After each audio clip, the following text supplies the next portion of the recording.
Well, this is ShrimpNet, the podcast of the Shrimps Trust, discussing all things at Morecambe Football Club. Thank you for listening. This is episode 7. We didn't do an episode 7 last week for obvious reasons, to the death of Her Majesty, but joining Ren and Stimpy today, we have two esteemed professionals. The first is our charming and erudite board member with his full kit fixation. It's James Wakefield. Welcome along, James. Evening, fellas. And in his swan-song appearance before his departure to, from his point of view, as a fan anyway, probably the wrong side of Manchester, it's media manager Ryan Daly. Welcome, Ryan. Thank you, Freez. Thanks for having me. No problems. So, as I said, we didn't have one last week. It was cancelled probably fairly last minute, much to Joel's disgust, who was raring to go. But we'll start with a little bit of a chat about Bristol Rovers. We got a 2-apiece draw there in 2 of the best goals we've scored in a long time and 2 of the worst goals conceded in a long time, Joel. I know, yeah, casting my mind back a little bit now. Do you remember? But no, yeah, the goals the 2 goals we scored were really nice. I thought it was really, I think there were some big positives from that game, and especially in terms of individual player performance in that. Liam Shaw's coming to the side, and I think he's looked fantastic. I kind of feel like he's been what Derek's looking for from a DM, in that he's obviously very big and physical and likes to get stuck in defensively. But at the same time, he's very good on the ball. He's very calm. He's technically very sound, and I like the kind of choices he was making with his passing, and he was often quite forward a lot of the time with it. So I think he's ticking a lot of boxes there. Obviously, it was Kieran Phillips. I think it was his first start in the league. Yeah. So I thought that was a real positive. I think his movement in behind is fantastic. And I can't remember exactly how many times, but obviously for the goal he got in behind, there were other occasions where he kind of, not in quite as good a position, but got in behind the defence to either cause a bit of trouble or have a couple of shots as well. So I thought there were some really big positives there. And like you said, well, Caleb Watts as well, actually, for that second goal with the through ball. Again, it's a shame not to be able to hold on and to concede a couple of, not the best goals, but I guess a point on the road isn't always to be sniffed at. But hopefully we will be able to kind of see those games out a bit better. I think maybe at times we weren't always having spells of possession or pressure up the pitch that maybe took a little bit of gave our defenders a bit of a rest, because I think you can have the best defense in the world, but if they're under the cosh for a really, really long time, the cracks might appear here and there. And I think that's probably the thing I'd say is to work from that game, and in general from our season, I think, is just to make sure we're giving our defence a bit of a rest at certain points in the game. I think it's something we've touched on in the podcast in the early few weeks. That I know that we all agreed, the 4 of us on that week, that if we're going to have roughly 30% possession, then we have to make the most of it and keep the ball better. Our passing has to be more accurate because we have to make most of those chances. And we did that at Bristol Rovers. It was an interesting game, James, because obviously first time really we started with a flat back 4, and that gave us that sort of nice 4 in midfield, or as it was a 5 in midfield really, with Kieran Phillips up front on his own. But obviously there's as I want to touch on what Joel said there about Liam, because Liam came in and he looks way beyond his years. You'd not think he was 20 because he looks really, really calm. He did this against Sheffield Wednesday, looked really calm, got stuck in. But I think there's a nice little burgeoning triangle going on there between himself, Jake Taylor and Jensen Weir. And they've not got, yes, Jake's the oldest of the 3, but, the other 2, they all seem to, and there was bizarrely our best move of the night against Sheffield Wednesday, which Kieran Phillips ended up with the shot, came from those 3 with nice quick into passing and then good movement off the ball. And that you could see that happening at Bristol Rovers, and that's why we got into such good positions there when we had the less possession. Yeah, I agree. I can't remember the last time Morecambe had so many technical midfielders who want the ball. We've typically got 1, maybe 2, but like we've got loads at the moment, and Ash Hunter's out injured as well.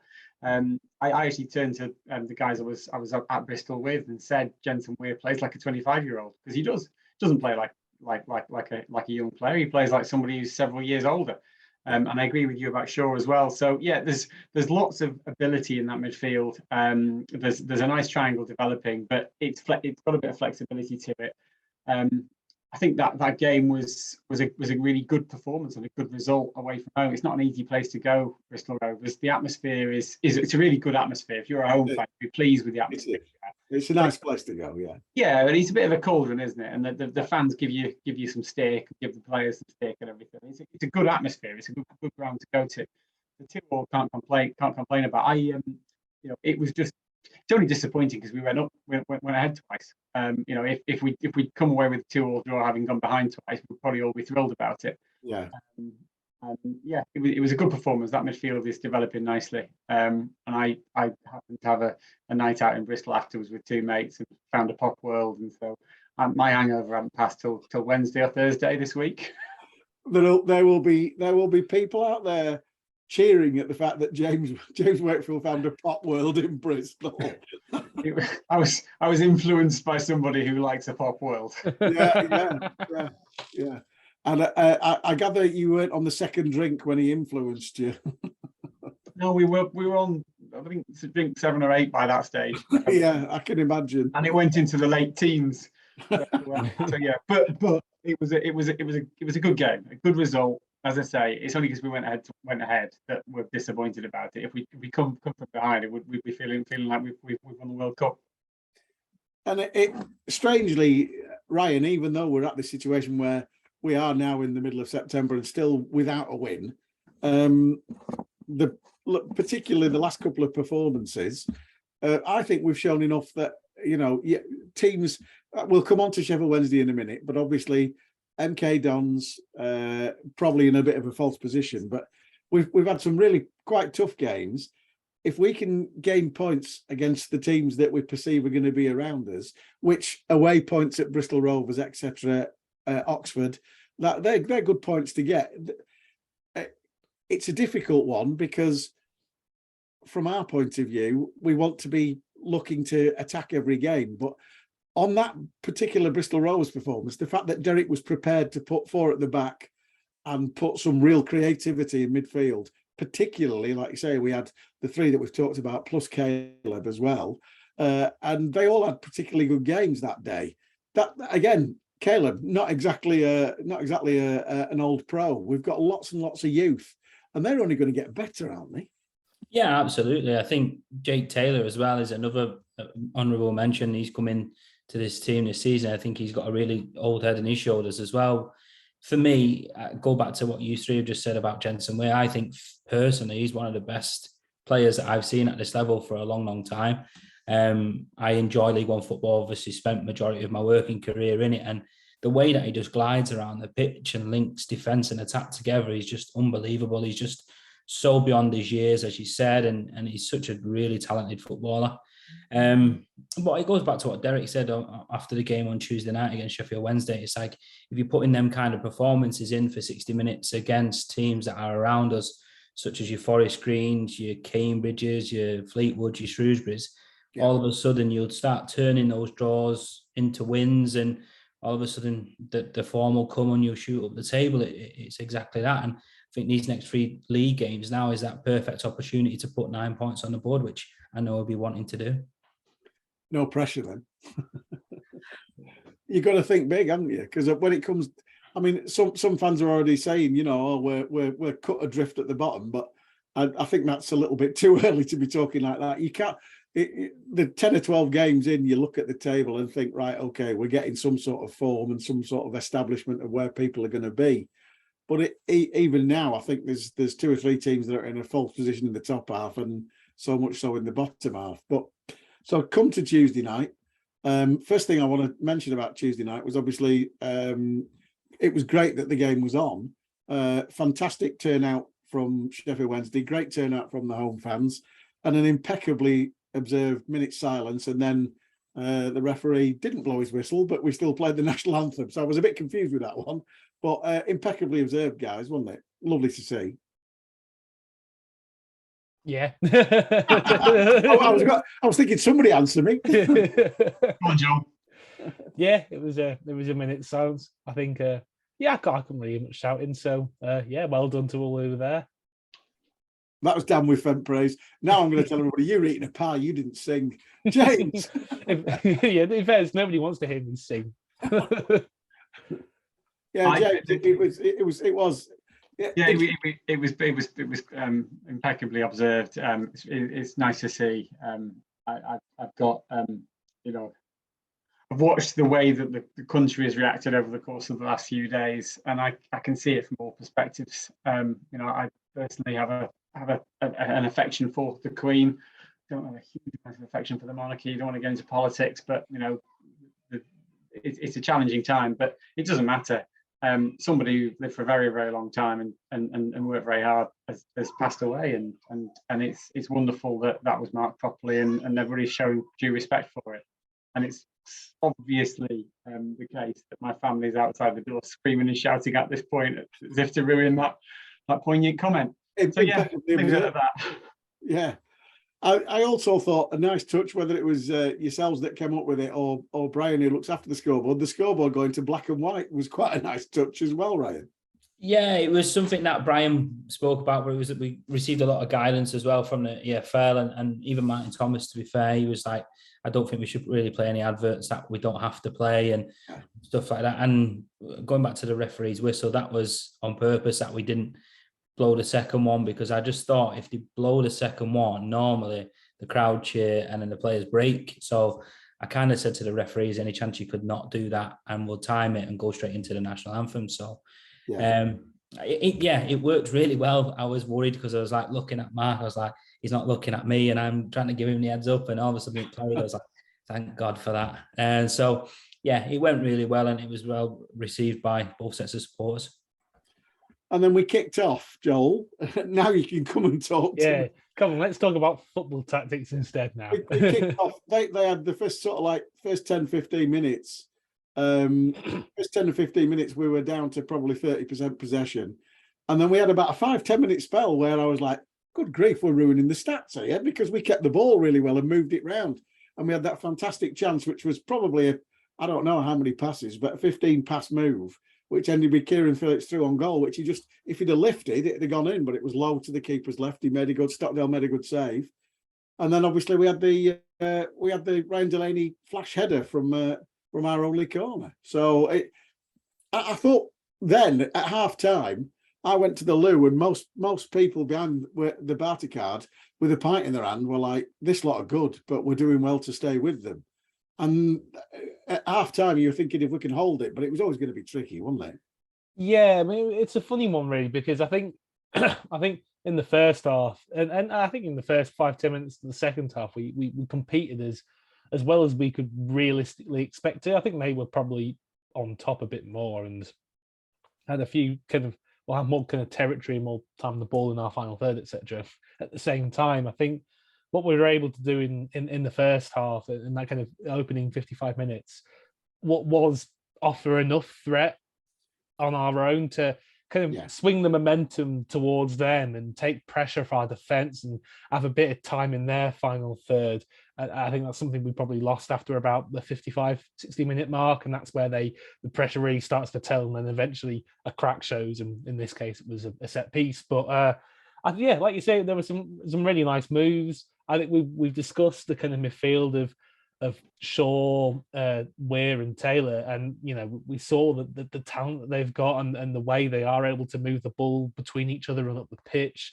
Nice to see a little bit of link play between Stockton and Phillips as well for the chance. That was nice. Great ball by Cole. Yeah, and it was if they're not saying we should go ahead with a 3-5-2, but I think we'll see it a few more times this season, especially against some of the teams higher up in the division. I think for when that happens, the fact that they've shown a little bit of good interplay already is a positive sign. But yeah, I think it was a shame that we kind of let that slip after the 55 minutes. I'm not sure exactly what it was. Maybe just legs go a bit. Maybe I think sometimes it's hard to tell from our end, but maybe Sheffield Wednesday just upped it a little bit. Maybe they kind of changed a couple of things around. It's kind of hard to say, but for whatever reason, they kind of started to get on the front foot. And then obviously I'm sure we'll speak more about him, but Barry Bannon, like, he was in super good form. I think I've seen quite a lot of people criticise the way that we dealt with him, which I don't think is entirely fair. I think there's been a lot of people suggesting we should have had somebody man marking him, and they put Shane McLaughlin on and have him run around after him all night. But I think and I get why that might be a tactic, and I think that is a fair tactic. At the same time, it's got its downsides. What if Bannon spins away from his marker, who's man marking him, and then he's free to run at our midfield and defence, and somebody's got to come out of position to close him down and leave a gap somewhere else. So it's not just as simple as always have somebody like marking Barry Bannon. I think what we were trying to do is we were trying to pass him along the back line and shut off passing options so he couldn't just kind of pick passes really easily. And the times when he did manage to pick a pass through, I think there was that fantastic save from Ripley low to his left in the first half. That's right. That was when we'd just been pulled out of shape a little bit, I think. And then somebody had to step out of defence a little bit, and then there was a runner going through into the box. And so what we were trying to do is I felt like we were trying to shepherd him, pass him along our midfield line, and just keep him a little bit more out of trouble. But at the end of the day, if Barry Bannon's on one in League One, then there's sometimes not very much you can do to stop him.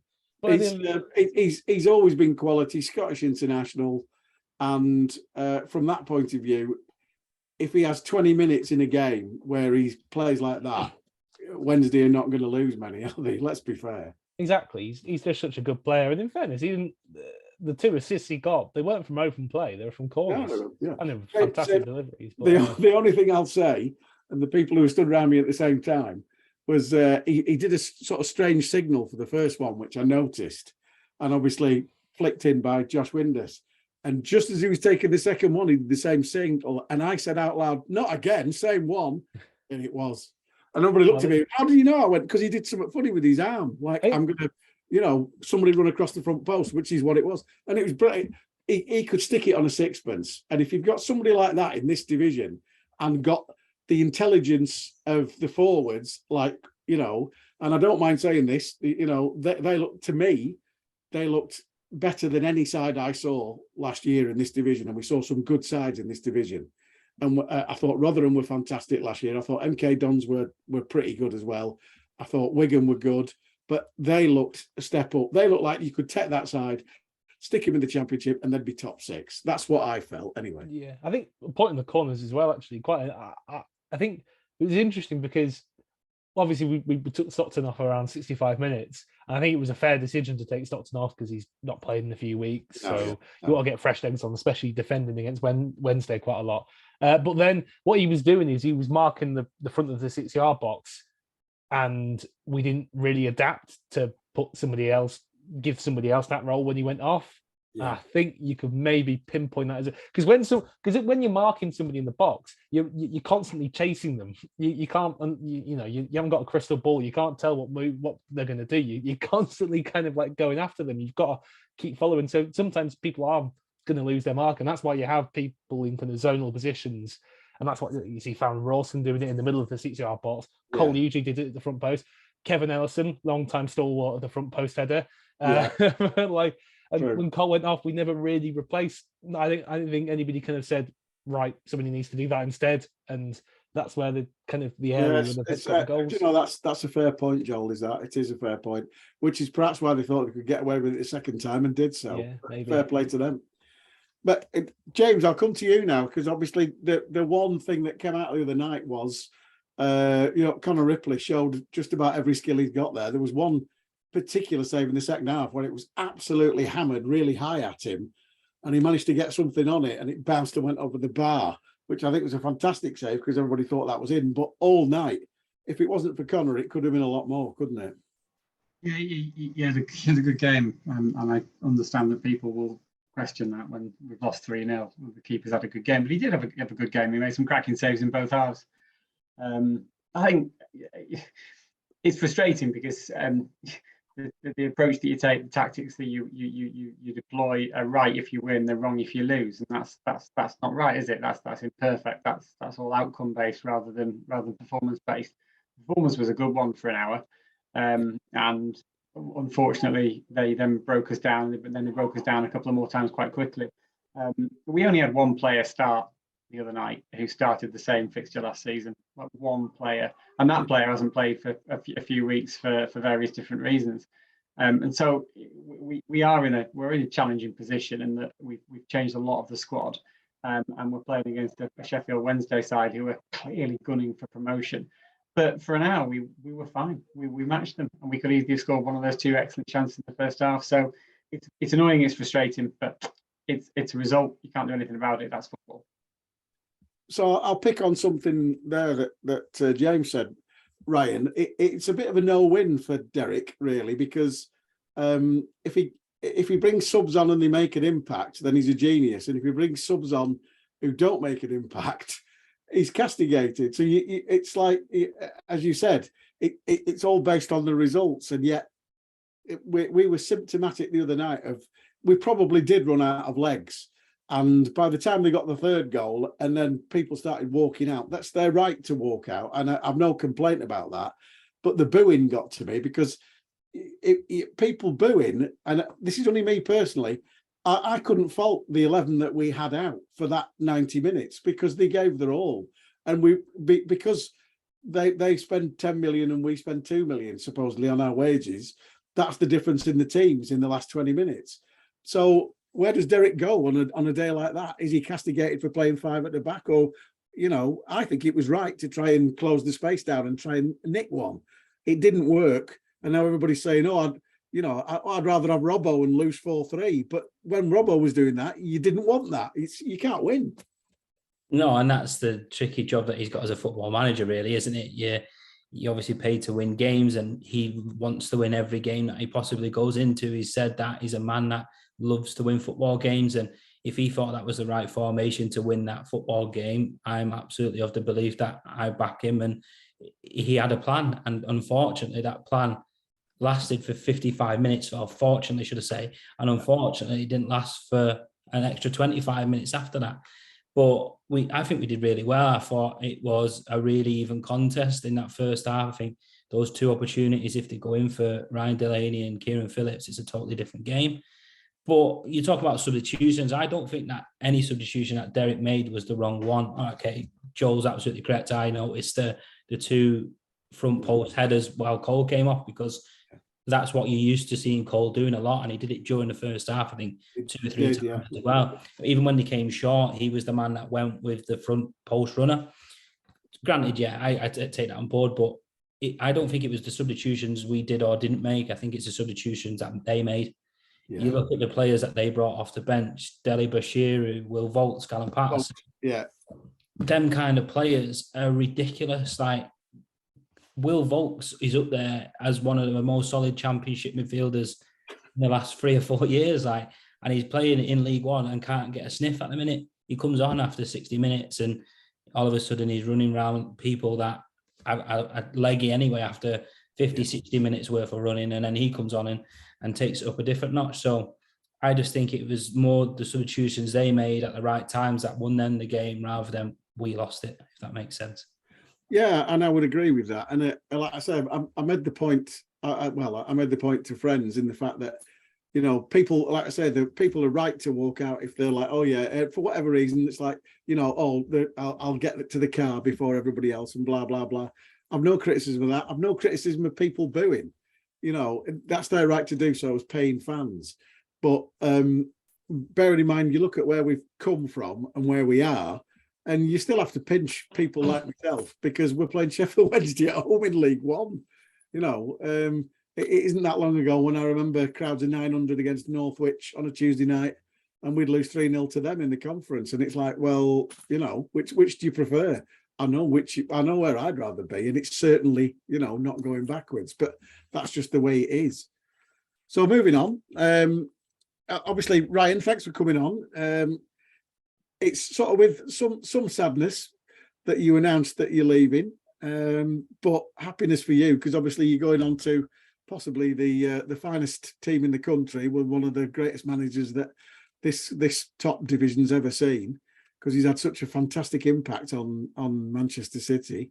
How did that come about then? Were you just thinking, obviously, without a shadow of a doubt, you've done really brilliant stuff for us. You've used it as a stepping stone for yourself, as anybody would at your age.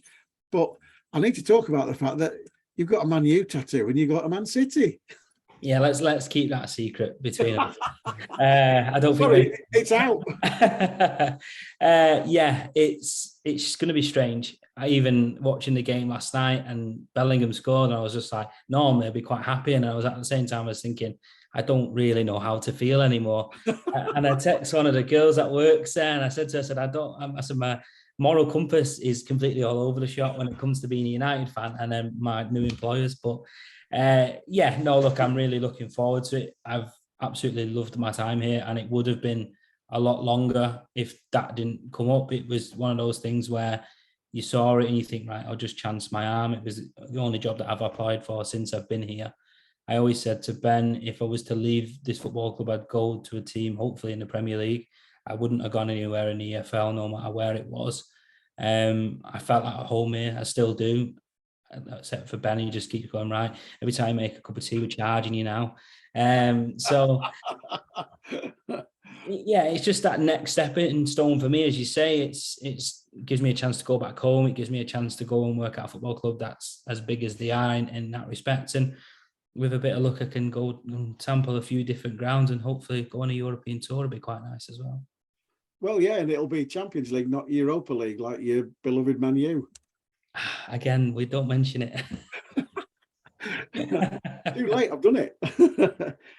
So when you came to us, I remember when you first started, the first time that I met you was I think it might have been the Workington friendly, which was... No, I think it might have been Blackpool at home, maybe. Was it?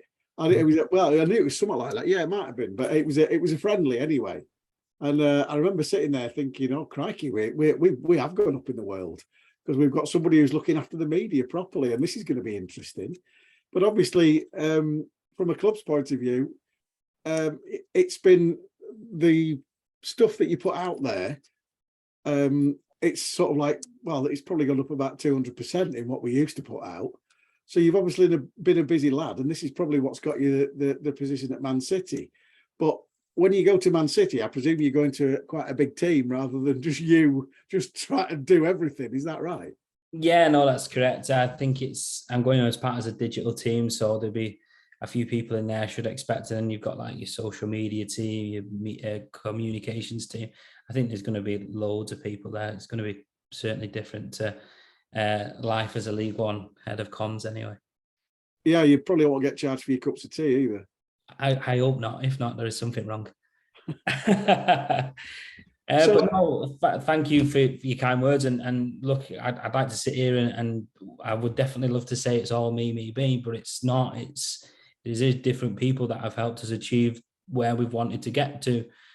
Jack Taylor, the photographer, has been an incredible find, and he was even in the building before I came in, and he's helped us boost with his fantastic images, and we do that on social media. And I think one person that we wouldn't be able to do with what we've done so far has been Matt Smith. I think he doesn't get the plaudits that he really should do, and that's just because he's not somebody who begs attention. He just gets on with it and he does a fantastic job. And the content side of it for the last 6 months, what you've seen is all Matt's work. It's me who's been leading on it from a more admin perspective in that way. But the execution and some of the things that we've been doing, the TikTok and stuff like that, has all been down to Matt, and he's done a fantastic job. And unfortunately for him, this job's probably just come a year or two a bit too soon.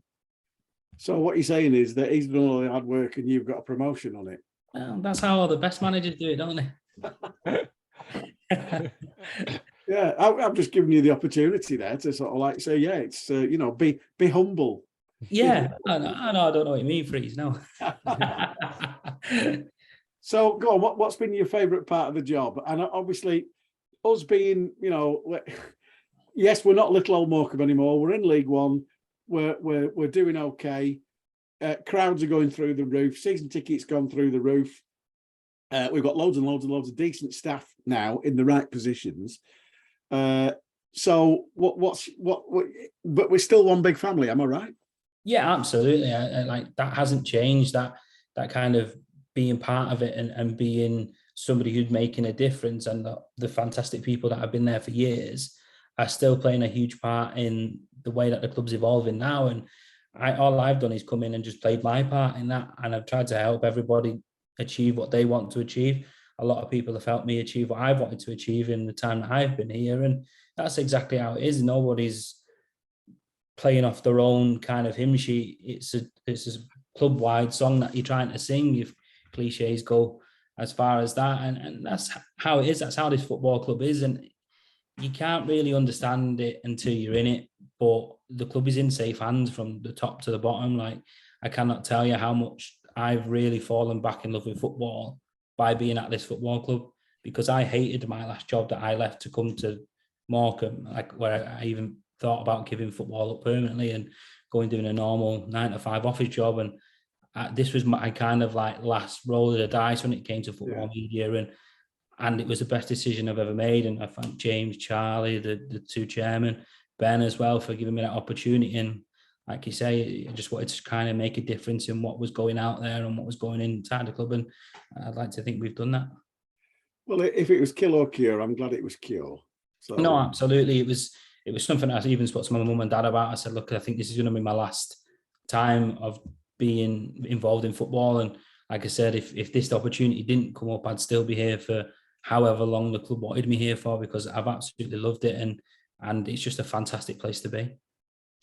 Well, hopefully you live with our good wishes, but also that shirt you've got on, take that with you and keep that badge close to your heart. Absolutely. I'm having a car boot sale with the media lads. They're all wanting all my gear from this season. I was like, there's a couple of things I'm keeping, lads. I'll say that now. But no, I will do. And look, it's the same when I was at Doncaster. I still watch out for the results, and hopefully I can get to a few games as well throughout the season if I'm working a Sunday shift or whatever. So, you won't see the last of me. Oh yeah, I've got this. You know how this is me fantasizing, but you know how we've had Chelsea in the third round and then Tottenham in the third round. I'm thinking Etihad third round, January. What do you reckon, guys? The Ryan Daly derby. It's got a ring, hasn't it? It's got a ring. Yeah. So moving on, as we always are. And I'm going to come now to just a bit of a chat about, particularly to James, about the crowds. Obviously, of another Sheffield Wednesday great signing, 1,700 from Sheffield Wednesday, over 5,000. It's been fantastic. The crowds. I mean, I know we've been slightly critical of them because some of them are walking out and booing, which is fair enough, but that's it. But the crowds again. Are standing up fantastically well, and we've done more season tickets than ever now. We have. This is a record for season tickets. It's a record for season tickets, despite the fact we obviously changed the offer that we were offering to the younger fans last season, just because so few of them were actually turning up. It just didn't make sense. So it's not just a record, but it's a record despite that change. It's really, really good, and that's what we need. That's what we need. This club can't be sustainable at League One level without 4,000 plus in the stadium, and we need to push it past 5. We need to get to the point where we need to look at working on the stadium. Completely appreciate individuals' perspectives on football. Completely understand and absolutely respect people's views and then what they want to see, what they don't want to see. That's the whole point of football. It's entertainment, and you don't enjoy the entertainment that you're offered, then it's your right, your prerogative to show your thoughts. But I do think that we just need to remember where we're coming from. And coming back to what Ryan said a minute ago, like we weren't in this position. We were even close to this position. We couldn't even dream about being in this position a few years ago. No. And it was a guy who wrote a book about the All Blacks who talked to us. And talked about the coalition of the willing, and how if you get your message right, if you do something authentic and real and sincere, you'll get everybody to go with you. That's exactly what we've managed to achieve. And so we're being challenged a bit now because we're in League for the second season. The honeymoon's over. We're not newly promoted league to, oh my God, isn't it fantastic? We're here. We're actually in League One for the second season. We've got to compete. And it is going to be a challenging period. But you've just got to remember where we've come from. We've got to remember just where we were 3 years ago, literally 3 years ago, league-wise, crowd-wise, and general confidence-wise. And then that coalition of the willing that's been formed between everybody, voluntary, paid, not paid, everybody associated with the club has got us where we are today. And that's what that 5,000 attendance is. It's a very clear representation of that coalition that's got us to this point. And just one quick comment to Ryan, like we said from the very beginning, for those people who are professionals, who are not fans, who aren't attached to the club, so not you, Freez, not you, Joel, not me, not Rod, not Graham, but the professionals, whether they're the footballers or the people who work in jobs. We said from the beginning, people come in, do a fantastic job, and then move on up the pyramid, because unless you're Real Madrid, there's always somebody above you. And that's exactly what this is. So we genuinely are wishing Ryan well, because he's come in, he's done a fantastic job, and he's got his move up the pyramid. And we'll do the same for players, we'll do the same for staff, we'll do the same for anybody. And it's that's how it should be. That's how the club progresses, because it becomes a place where people can genuinely flourish and do a great job and be part of something, and then move on to something else. And those of us that were fans, we stick with it, and we build it over the course of the next 10, 20, 30 years. Well, you never know where it's going to end up, do you? Because if you'd have said 30 years ago, when we're in the Northern Premier League, and it was Northern Premier League, we were getting crowds of 300, 250. If we got 350, it was like, wow, big crowd, and that's 30 years ago. And that picture behind me, I used to stand there, and if you'd have said, oh yeah, one day you'll be in League One playing Sheffield Wednesday a league match, 30 years ago, I'd have laughed at me. But it just goes to show you, doesn't it? So yeah, and I would say, and this isn't like a boast, it's a genuine just comment. We've done it the right way. We've done it under our own steam. Like, we haven't doubled our crowds and got into League One with the Sugar Daddy, with the Ryan Reynolds. We've done it because everybody's worked together. They trust the club, the ladies, the people who are employed, the people who aren't employed, the people who volunteer. Like it's real, this success. It means something, because it's not paid for. It's not being bought. It's genuine created success.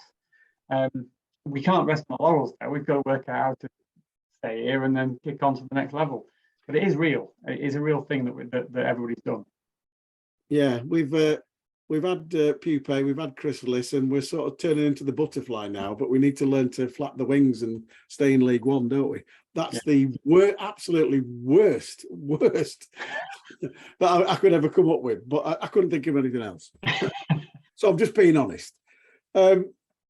So looking ahead, James, we've got some news on from the boardroom about the ladies' football side, or the girls' football side. Yeah, it's really good news, actually. And so when we're part of the 2024 vision, the 3-year plan was to bring the Morecambe family of organisations together. And one part of that is obviously the Morecambe ladies, as was now MFC women. And it wasn't as straightforward as we would have liked, because there were actually 2 separate organisations, and so a lot of hard work has been done by Stu Glover and the Trust, by Ben. Charlie's done some bits and pieces in the background, and everybody's worked quite hard with Sophie, who founded the club back in 2005, founded the ladies team back in 2005. Yeah. It's taken longer than we would have liked, but now MFC Women is part of the Morecambe Football Club, which is really, really fantastic. And it's got absolutely nothing to do with the fact that there was a lot of hoo-ha about the ladies' game or the women's game over the summer. This has been a lot of hard work by Sophie, by Charlie, by Ben, by Stuart over the last couple of years. But now MFC Women is part of Morecambe Football Club, and it's just one more part of the family of organisations all working together. So yeah, it's really, really good news. It's taken us longer than we would have liked. There's going to be a couple of announcements tomorrow in terms of kit sponsorship, which is quite exciting.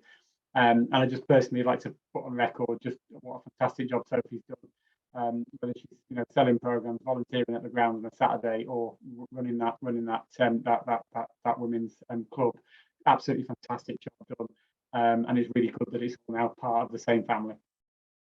Yeah, I know it's been a long road. I know it's been on the cards for a while, but it's lovely the fact that you've got there in the end. And like you say, perhaps it is a pity that it's coincidental with the England ladies' sort of like success over the summer. But I know that you've been working hard behind the scenes for a couple of years, hasn't it? Really? Yeah, it's been hard work, and as I say, people like Stuart and Sophie and Ben have done most of it. So yeah, it's really good news, and it's just one more part of the family coming together and working together. So again, I'm going to have to ask you. Obviously, the Worcester Warriors connection that's been in quite a lot in the press, and it would be remiss of me. I don't know if it was Jason or Colin said in a press release that Morecambe FC has a buyer or has somebody interested. Most people picked up on that straight away, but can you clarify that for us? Yeah, nothing confirmed as yet. There's always somebody sniffing around Morecambe Football Club. There has been since I got involved. And Diego Lemos, Joseph Calla. I was fortunate to miss those. Although I would have loved to have seen the plans for the under stadium aquarium. Oh yeah. It was an underwater casino. Yeah, but whatever it was, I feel like I missed out massively by not being around. It'd have been brilliant. But no, there's nothing confirmed as yet. I think the two realities are that any football club is up for sale at any given time. Man United, Man City, Morecambe Football Club, Accrington, Fleetwood, every single football club, just like every business in the country, is up for sale at any given time. Jason Colin, to be fair, notwithstanding anything that people might say about them in other parts of the country, have generally done right by Morecambe Football Club, and they've stuck around for longer than they said they would. And we're in a much better position now than we were a couple of years ago. So, we will play out the next sort of months, years, and do so with confidence, because we're sustainable and we've got a budget which is significantly healthier than it was once before, and it's paid for by us rather than requiring a sugar daddy to prop it up. But to be fair, not per usual, I did buy a Euro Millions last night, but 124 million I didn't win. So you could have had a sugar daddy, but like I always say, it would have been awkward if I promised that and said only won 20 quid, but you could have had that. Yeah, I mean, as I say, nothing confirmed as yet, but we're in good shape. We're in a better position than most football clubs who are making a massive loss every single year. If you look at the financial performance of football clubs at the end of this financial year, and look at League One and League Two, Morecambe will be at the right end of that table, which is where we want it to be. Yeah, and that's something to be proud of. Yeah, it is. That's sustainable. That's real. Whatever we achieve, we've achieved it under our own steam, which is what we said we wanted to do. And hopefully the right people will come in behind and in place of Jason and Colin, and we'll kick this thing forward again. I don't particularly want a sugar daddy myself. It's a personal opinion, not a board opinion. I want us to keep doing it sustainably. I want to look back in 5 years' time at the success we've achieved and say, we did that. We didn't buy it. So if Ryan Reynolds gets hold of Ryan Gosling and he says, "Oh, I'm quite interested in what you're doing here. Can I buy somewhere?" and he points with your way, we'll go, "No, thanks, Ryan. It's fine." No, you know what? You can invest in a training ground, and you can invest in the stand along the Berlin Wall, and you can do those things which are long-term investments in the fabric of the football club and the success of the football club. Just don't want to be one of those clubs that spend millions on players that they can't afford. That's nonsense. That's not real success. That's like buying a degree. Yeah, true. Yeah, I agree with you, but unfortunately, it's how do I put this nicely? It attracts the media. Yeah, it does. You look at the hoo-ha behind the class of '92 at Salford, and then they get a documentary made about them, and so everybody's second team becomes Salford, and then all of a sudden Ryan Reynolds goes in at Wrexham, and they get a documentary made about them, and it's like it's money to money all the time, isn't it? It is, and it's frustrating. And Wrexham are still in the National League, and Salford are still in League Two. Exactly, and that was the point I was trying to make. The fact that and it's funny, isn't it? Because Gary Neville, who I'm sure you're aware, Ryan Daly, is very, very, very left wing in his views. But when you watch the class of '92, all he's bothered about is like, well, let's increase the budget, let's sign some other players, and yet he's on Sky Sports saying, well, Chelsea can't just sign their way to, but he's diametrically 180 degrees opposite to that when he's chairman of Salford. It's like, come on, make your mind up. But I get what you take. I get what you're saying, James, in the fact that we have done it. It's grown organically, hasn't it? Yeah, and just to any Morecambe fan who's concerned about the fact that I don't want a sugar daddy, it's not up to me. Somebody could come in with millions and plow, X into the budget next year, and as a fan, I'll quite enjoy that. As a director, I will question whether it's responsible. The thing is, there are three of us that are on here regularly, and if I was to win the Euro Millions, I would have a triple-decker stand down that side. But the only thing I'd be interested in is us three designing the kits. That's all I'm bothered about.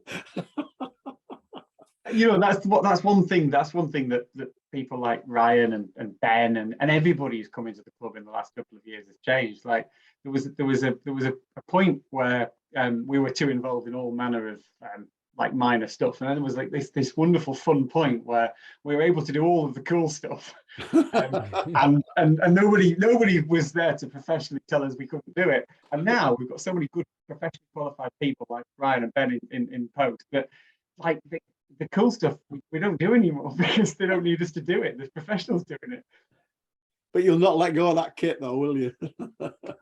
I might have to. I have to. If somebody else is better at doing it, you've got to let them do it. All right. No. I think us three on here are better at doing it than anybody, because you've got a great sounding board here. I've got 50 years of drawing them, and I've got annuals full of them. I'm sad.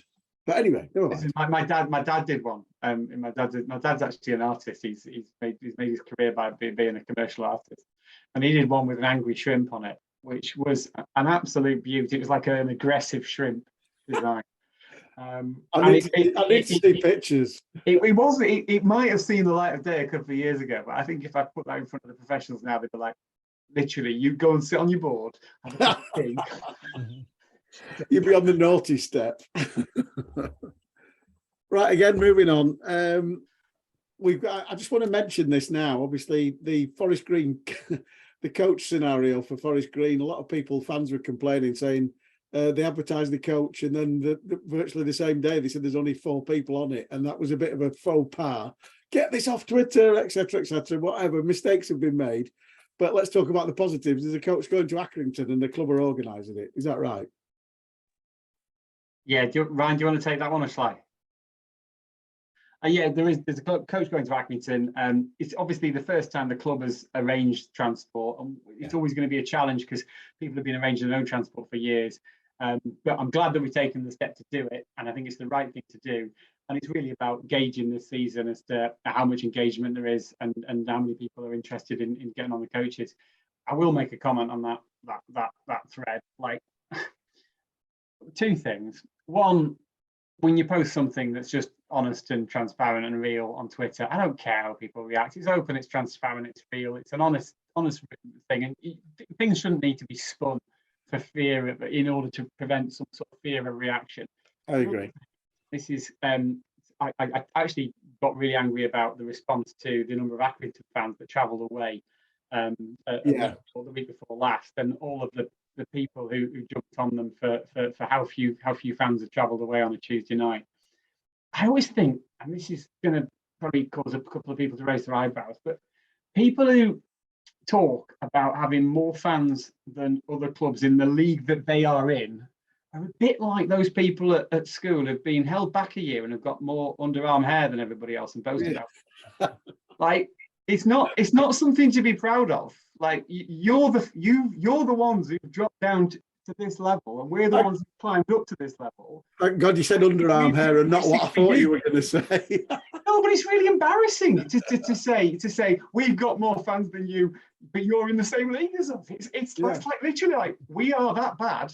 We're in the same league as you. Yeah, exactly. And I don't understand it. So I think when those particular fans of particular clubs have a go, bring it on. Honestly, yeah, love it. Well, absolutely love it. Admit your failure to us. Bring it. Just exactly. But you saw that. And was it 37? They took Accrington took 37 to Forest Green on a Tuesday night, which is fantastic. Yeah. So a rearranged fixture on a Tuesday night. And it's better than 35, and it's better than 30. But you saw what I tweeted. I've never met an Accrington fan I couldn't have a pint with. Yeah. Because that's true. Because they're exactly the same as us. Yeah. And I'll tell you, this is a true story. when we were both in League Two, and we got our usual tonking at the Crown Ground as it was then, not the Oil Stadium or wherever it was. And obviously you have the away end, and then you have to come out and go. We're all parked by the Crown, and the home end comes out, and all these Accrington lads were like, "We hate Morecambe, we hate Morecambe, we hate Morecambe, we hate Morecambe, we hate Morecambe, we hate Morecambe." And then two of us went, "No, you don't." And they went, "No, you're right, we don't." "All right, lads." And we all went for a pint. Yeah. And that's just Accrington. We're exactly the same. We know they're exactly the same. We're 25 miles apart. They've done it exactly the same way as us. And if we look at anybody, and I think, I don't, and I know our home end sings, "Oh yeah, we hate Accrington." I don't think I hate Accrington at all. I hate Fleetwood more because Pilly's just bankrolled them for the same reasons you've just said. But that's I agree. I respect any club that does it the right way. And Andy Holt's done it the right way. And he talks a lot of sense. And Coley is obviously a Morecambe legend and is doing a cracking job down there. And honestly, I've got a huge amount of time for Accrington. There's only 180 minutes this season. I don't like Accrington. The rest of the time, I think they're great. And I agree with you. But one of those 180 minutes, 90 of them are coming up a week on Saturday, and October the 1st. So we're running a coach to it. So you can book on. That was my point. We are. I managed to bring that back in somehow from a sort of semi-rant. But anyway, never mind. What else do we have to talk about? I'm just looking at what we got. Any other updates from the boardroom then? Anything for us, James? No, not really. The MFC women story is the biggest one, and that's been a lot of hard work, as I say. You've asked about the ownership. We're in good shape from a business perspective at the moment. We'd love to get a couple of good results, and that would fundamentally change our position in the table.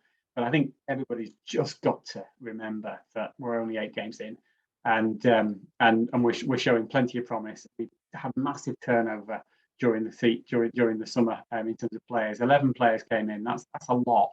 And Derek is gradually getting things to where you want them to be. And we've had a couple of players get injured as well, and really quite important players to us. So there is absolutely nothing to worry about. It's just a case of everybody taking a breath and realizing that we're 8 games in, and we've had a tough start to the season as well. I would absolutely love to get 2 or 3 results out of the next 4. I think we can get them as well, and it'll completely change where we sit in the table. And as we say multiple times during the course of the season, the last 2 seasons, just keep the faith. Don't panic, and hold fast, because the results will come. They will, no doubt. And we're going to City at 3rd round at FA Cup. I've just decided. So there you go. Yeah. So Ryan, your job's been advertised. Are you hunting your own replacement? Do you know people? Are you involved? Are you going to give them some little tidbits, like turn up in a suit and look like you mean business, or Well, always turn up in a suit and make sure you look like you mean business. That is one rule that I would say. But no, I'm not involved in the process. I know that it's obviously gone out, and I think Ben's been interviewing as of today as well. So I have no idea who he's interviewing or what he's looking for. He hasn't asked me about X, Y, and Z, which is absolutely fine. Probably the best. I don't know. So I don't have any bias but if he ever does want to run any names past me or whatever, I'm absolutely open to helping him out should he need it. Well, the only thing I'll say, it's a disappointment to me, because I think I told you a couple of weeks ago, I'm not going to be texting you to see if we can get a City player to come on here. Well, there you go. I think there's a few stipulations about my job that wouldn't be on the normal job spec, and that's one of them. Well, the only thing I'll say is, whoever your replacement is, I'll be into Ben straight away going, give us his number. Give us his number. Give us his number. We need him. Because you would be secret weapon. No, it's fine. It's been a pleasure helping you out. And obviously, we've been doing it a lot more this year as well with the players and stuff. So I'm sure even if you speak to Matt in the interim as well, he'll make sure we keep populating as best as we can. That'll do for me.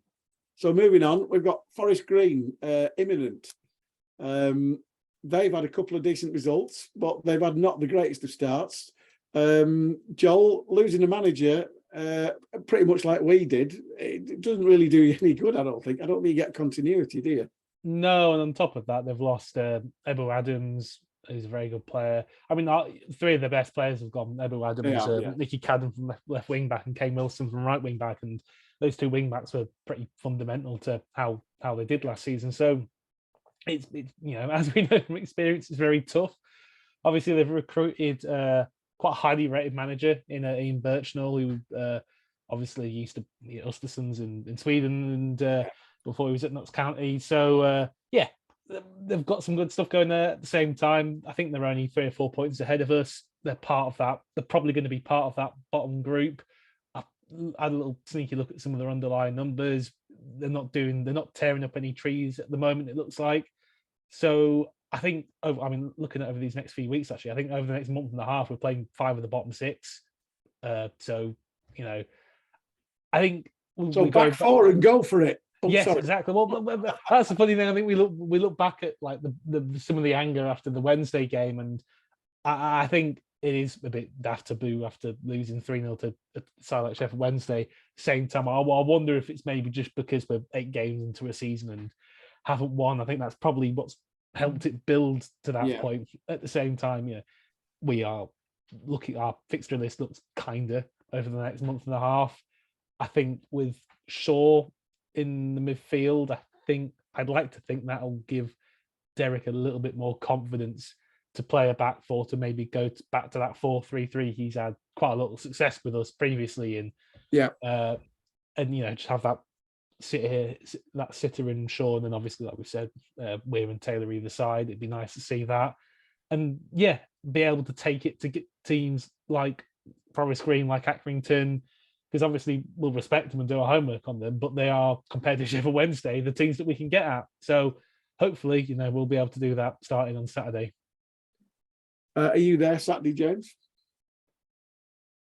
No, I'm sadly not. I'll be at the Cambridge game, but I can't make it to Forest Green. It's family. I won't give you the boring excuses, but I can't get up to Forest Green, but I'll be there for Cambridge. Well, all I'll say is you're missing out on the tofu stir fry.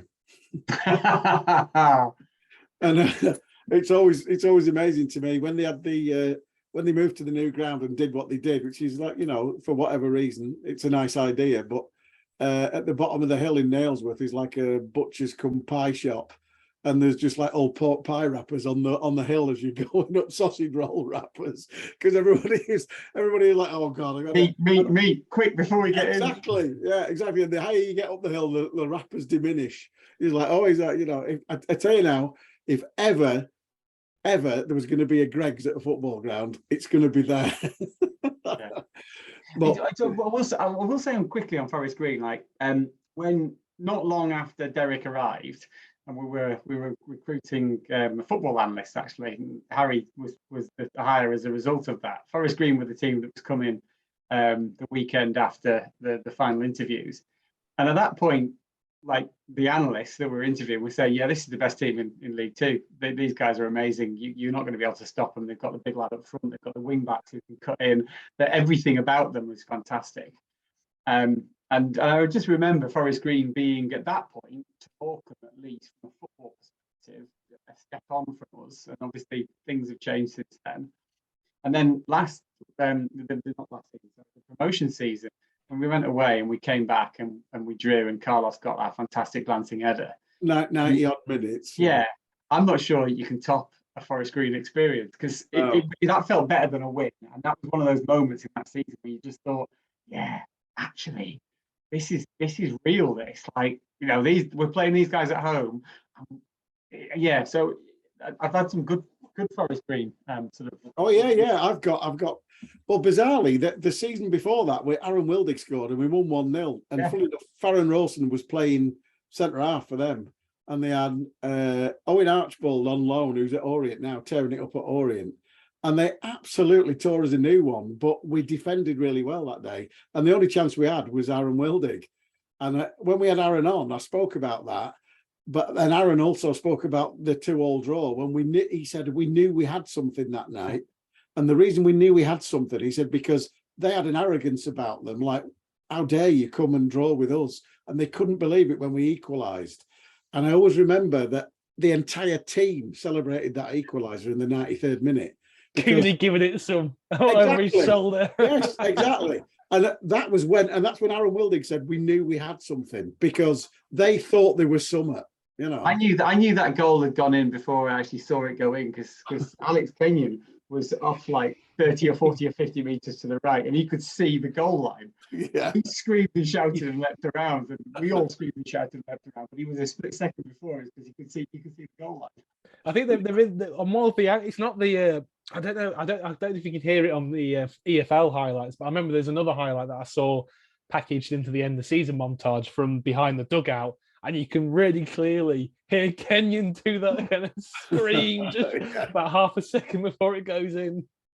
Yeah, Happy days indeed. So it is funny in football how things change so quickly. But like I say, I've always had a good experience there. And bizarrely, I actually had the vegan hot dog, and it was very nice. It was actually very tasty, very edible, pretty big as well. But Glenn did go for the tofu curry. Didn't give it a very high rating at all. We had to stop on the way home, go to the chippy. So that's all I'm saying. Those are my travel tips for you if you're going to Forest Green. So moving on, final thing, we always do a Shrimps Trust update, and that's my good friend and co-presenter, Joel. Yeah, no, there's quite there's a few things to update on, really, because yeah, I know, yeah, he says no. I know, I've done my research this week. Yeah, so we switch off at this point. Got all they finished. I know, yeah, I've got to get them switched back on now, haven't I? But yeah, so obviously there's been a bit of movement on the board, and which we've kind of updated, and yeah, so basically we've had Steve Sandoval from America, Joe and Rob all depart. So we'd obviously like to thank them for the hard work over the past few years, because they have worked very, very hard on the trust. But we've got quite a few new people on the board as well. So we are, feeling in a good position to be able to keep doing things. We've got a few things lined up. There's a Halloween party for trust members that's been booked. I don't have the date to hand, and I don't think it's been fully announced on Facebook. So I'll leave that. I know you were going to say that, I'd have had a white sheet ready. But anyway, I know exactly. I know I've let down the theatre side there, and yeah, just to kind of reiterate as well, like anybody who has a bit of an idea or a project that they want to kind of work with the trust on. Ultimately, it's obviously the people on the board are kind of running the trust, but at the same time, a lot it does rely on participation from members. And don't think that just because you're a member and not necessarily on the board, that doesn't mean you're not in a position to be able to kind of contribute with those things. And also don't feel like you should hold back. And if you think you've got a good idea for an event or project or whatever, I think just to reiterate, you can bring it to us and we can all work together. How would they contact you? Oh, find people in the bar, Facebook, email, whatever works best. So you can go to Shrimps Trust online, and there's an email there, etc., isn't there? And I know there's a Facebook page, so there's a Facebook page. Share this on the Facebook, or you could get in touch with you, and you could, we could talk about it on here and say, no, that was crap, and get lost. Exactly, yeah, you could. Exactly, yeah. But yeah, just get in touch if you've got any ideas, and help keep the trust running. Brilliant. Is that it? That's everything. I've got it all in. Well, we've done well there. I don't know what we've come in at there. We've rambled for I know, yeah. probably a lot longer than we anticipated to, but it's been fun. This has been the podcast number 7, despite it being week number 8, for obvious reasons, for the death of HRH, where we were very humble and bowed our heads in servitude last week. But I was getting complaints on Tuesday night saying, "Where were you? What happened?" And I was like, "Oh, come on. Give us a break." It's one of them things. We got the news Ryan was leaving, and we were all in mourning. So there you go. I fitted it in somehow. Got it. I did it pretty well in the end. So there you go. Thanks to Ryan. Ryan, good luck. You've got another couple of weeks, is that right? And then you're off to Shitcha. Yeah, I'm off next week, as I had a previous trip to Italy booked in to go and watch England at the San Siro. So lovely. Yeah, missing the next 2 games. So Saturday at Forest Green is my last game with the club. All right, well, bring back 3 points. I'm trying, and my first time going, so your trip recommendations of what to eat and not to eat has come very helpful. I would say the vegan hot dog. Don't try the tofu stir fry or the curry. Noted. No, yeah, please. James, thank you very much as always. Always a pleasure, never a chore. And Joel, all I can say is good luck trying to make sense of that and chop it down to an hour. Can I just jump in quickly and just place on record a big thanks to Ryan. Ryan, you've done a fantastic job. You did exactly what you said you were going to do. You've moved us on a level, and you've been part of this journey that we're all on. So thank you. Cheers, mate. No, thank you very much for the kind words. I appreciate it, James. Honestly, it's been a pleasure. And you realise that now Ryan is actually putting these podcasts on his CV, so we've done him a favour. That's what got me over the line, I think. Oh, you flatterer! We'll take that, won't we, Joel? Yeah, 100%. Thanks for listening. Thanks for listening. We'll be back next week to talk about that outrageous away win at Forest Green, where tofu stir fry was thrown on the pitch in celebration, and we'll be 3 points better off and in top 6. Thanks for listening. This has been ShrimpNet episode 7. See you next week.